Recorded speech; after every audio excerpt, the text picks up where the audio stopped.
തൃശൂരിലെ തെരഞ്ഞെടുപ്പ് പരാജയമാണ് പെരുമാറ്റച്ചട്ടം പിൻവലിച്ചതിന് തൊട്ടു പിന്നാലെ തന്നെ കമ്മീഷണർ അങ്കിത് അശോകിനെ സ്ഥലം മാറ്റാൻ സർക്കാരിനെ പ്രേരിപ്പിച്ചത്.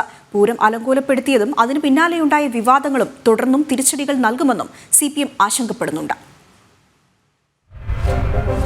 ഇക്കഴിഞ്ഞ പൂരനാളുകളിൽ മലയാളികൾ കണ്ടത് സമാനതകളില്ലാത്ത കാഴ്ചകളായിരുന്നു. പൂരത്തോടും അതിന്റെ ആചാരങ്ങളോടും അവഹേളനവും അധിക്ഷേപവും കാണിച്ചത് പോലീസ് കമ്മീഷണറുടെ നേതൃത്വത്തിൽ. ചടങ്ങുകൾ നിർത്തിവെച്ച് മടങ്ങിയ സംഘാടകരെ അനുനയിപ്പിക്കാൻ അന്ന് NDA സ്ഥാനാർത്ഥിയായ സുരേഷ് ഗോപി നടത്തിയ ഇടപെടലുകളും ശ്രദ്ധ നേടി. പിന്നാലെ തെരഞ്ഞെടുപ്പ്. തൃശൂരുകാർ പൂരത്തിനേറ്റ മുറിവുണക്കിയത് വോട്ടിംഗ് യന്ത്രത്തിലൂടെ. ഫലം വന്നപ്പോൾ സുരേഷ് ഗോപിക്ക് ചരിത്ര ജയം.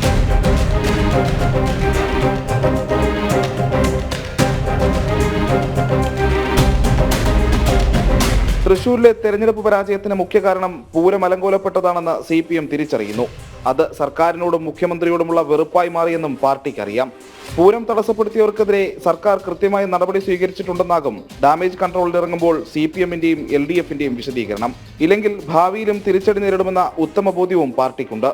ജനം, തിരുവനന്തപുരം.